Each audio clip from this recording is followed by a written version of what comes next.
Bonjour à tous, j'espère que vous allez bien. Aujourd'hui, la première réaction sera sur Rima Hassan de la France Insoumise qui va mettre en PLS BFM TV. En déclarant noir sur blanc, vous êtes complice, vous, BFM TV. On regarde la vidéo et on fait une petite réaction. Nous sommes en direct avec Rima Hassan, la députée européenne de la France Insoumise. Bonsoir Madame Hassan, bonsoir Madame la députée. Bonsoir.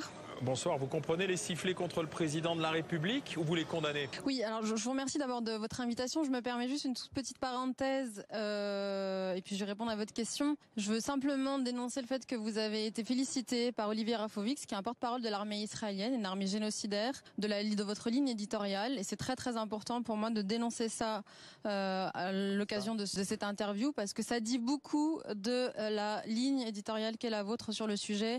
Et j'espère que vous vous rendez compte que vous aurez tôt ou tard des comptes à rendre en tant que média. Je réponds maintenant à votre question. Vous pouvez pas, Rima Hassan, pardon, vous pouvez pas commencer par nous attaquer.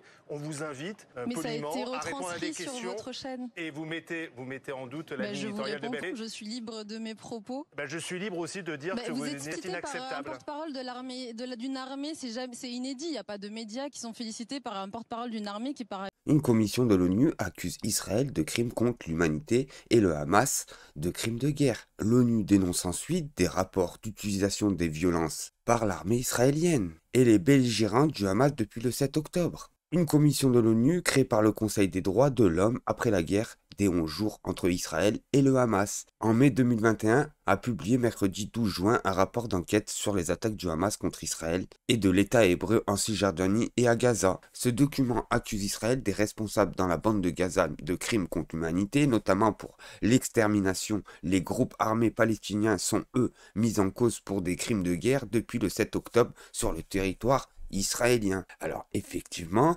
BFM TV, c'est la seule chaîne qui a déplacé tout son plateau pour porter la voix à un pays qui extermine des populations. D'ailleurs, ces propos que lui, admettez que c'est inédit. Vous mettez en cause le travail d'une rédaction, c'est inacceptable. Parenthèse fermée, moi je non, fais que relater des faits qui sont sur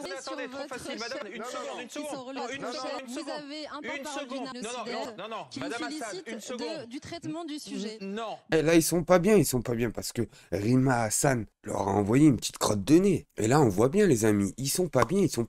Mais ils se sont describés tout seuls, BFM TV. Déjà, l'opinion des Français en général pour leur chaîne de collabo. Bon, il n'y a plus beaucoup de gens qui regardaient BFM TV, on s'aura bien compris. Mais là, les amis, je vous le dis, BFM TV sera regardé que par Facholand. Je vous le dis tout de suite. Parce que vous dites, vous aurez... J'ai pas beaucoup de temps pour répondre à votre question. Non, sinon je coupe, on arrête l'interview. Vous aurez des comptes à rendre. Tous les médias, ça veut dire des comptes à rendre. Des comptes à rendre devant qui?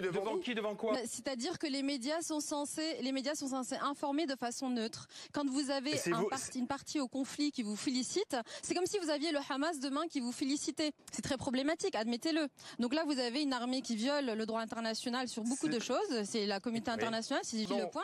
C'est très problématique que votre chaîne soit félicitée. Écoutez, stop, on va arrêter l'interview, désolé. On va vous féliciter pour ça, on vous remercie. On va vous féliciter. Au revoir, Madame Rima Hassan. Et là, on voit bien que BFM TV n'aime pas la critique, elle n'aime pas les faits. Et ça, c'est un fait qu'elle a dénoncé Rima Hassan de la France Insoumise. C'est un fait que BFM TV a déplacé tout son plateau dans un pays qui sont accusés des génocides. Et ça, c'est gravissime. Sur cette deuxième vidéo, les amis, ceux qui sont au pouvoir aujourd'hui sont les héritiers des assassins de Rabin et de Sadet. Il ne faut pas s'étonner quand une occupation perdure aussi longtemps que les mouvements radicaux émergent. Les amis, on regarde la vidéo et on fait une petite réaction. Ceux qui sont au pouvoir aujourd'hui, ce sont les héritiers des assassins de Rabin et les héritiers des assassins de Sadat. Il faut rappeler que M. Netanyahou lui-même, dans ses manifestations avant 1995, on voyait des gens avec des photos de Rabin grimés en hit. M.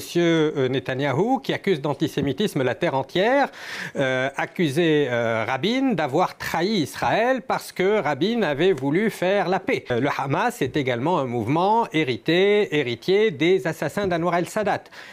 Il n'en reste pas moins qu'il y a une disproportion des forces et qu'il y a un État qui est l'État d'Israël, qui viole une 50aine de résolutions des Nations Unies. Il ne faut pas s'étonner que quand une occupation perdure aussi longtemps, quand il y a des humiliations quotidiennes, l'occupation est une forme de terreur au quotidien.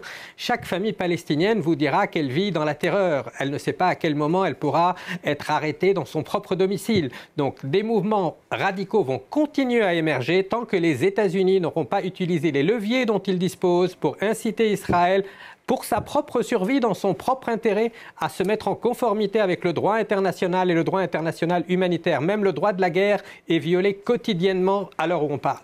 Et là, c'est pas moi qui le dis. Quand t'as des politiciens comme Rabin qui essayaient de faire la paix et de s'assembler avec les Palestiniens, ça a essayé de vivre en paix. L'objectif était clair pour Rabin, associer les deux pays et s'unir. Mais Benjamin Netanyahou n'a pas voulu, son père n'a pas voulu que la Palestine et que Israël vivent en communauté. Et c'est ça le problème, les amis. La plupart des Israéliens le savent très bien, surtout pour les anciens qui ont connu cela. On nous l'a dit, Israël a dépassé toutes les limites. 50 interventions que Israël n'a pas respectées. Après ça, il n'y a plus rien à faire, les amis. Les politiciens israéliens d'extrême droite doivent être tous condamnés. Sur cette troisième vidéo, les amis, Clément Viktorovitch va donner une grosse leçon de vrai journaliste à Pascal Praud et ses amis chroniqueurs. Regardez ça, vous allez bien rigoler. Clément Viktorovitch.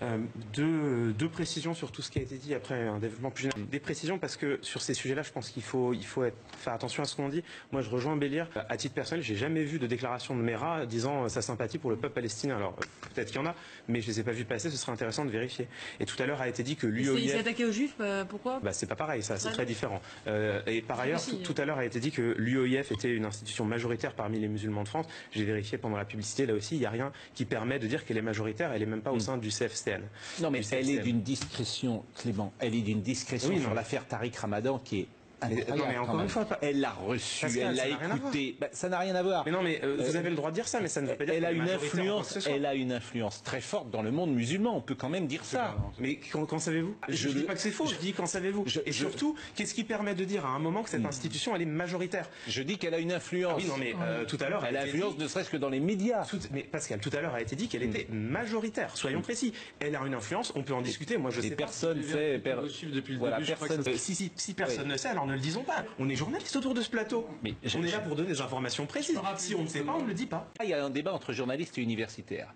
Nous faisons des raccourcis journalistiques, effectivement, et qui peuvent heurter les universitaires que vous êtes. C'est entendu, mais ça ne veut pas dire que ce que dit Eugénie soit faux. Ah mais si. Pardonnez-moi, parce que c'est aussi le travail du journaliste de témoigner sur le terrain et de rapporter des éléments et de rapporter des éléments et des informations. J'ai dû employer le mot majoritaire, mais ça ne disqualifie pas mon propos sur l'influence. Ça disqualifie. Le mot majoritaire, il renvoie quand même une information qui est très forte. Ils sont les plus nombreux. Qu'en savons-nous? Rien. Est-ce vrai? Non, et ça ne me semble pas anodin que de le rappeler. Mais bien sûr, il a raison. Ce qu'il nous raconte Clément Viktorovitch, c'est que normalement, un journaliste n'a pas à donner des faits quand ils n'existent pas. Et c'est ce qu'ils font, CNews, BFM TV et tous les autres, les amis. Quand on nous présente que c'est à cause des étrangers que la France, elle va mal. Non, c'est pas à cause des étrangers que la France ne va mal. Quand on nous raconte que la délinquance en France va avec les banlieues de quartier, non, je suis désolé, ça n'a rien à voir. Non, je suis désolé, il n'y a rien à voir avec la délinquance et la couleur. Il y a des voleurs qui sont noirs, il y a des voleurs qui sont blancs, il y a des voleurs qui sont jaunes, il y a des voleurs de toutes les couleurs. Mais non, il y en a sur les plateaux comme CNews qui vont vous expliquer que si on enlève l'immigration en France, la France va devenir le monde de Babar. Non, je vous arrête tout de suite. Combien d'étrangers en France respectent la République française, avec toutes les lois qui vont avec? Ben je vous le dis, la plupart des immigrés. Et c'est ça la différence entre la gauche et la droite. C'est le manque de culture et le manque de pratique sur le terrain. Vu qu'ils connaissent pas, ils ont peur. C'est la définition même du facho.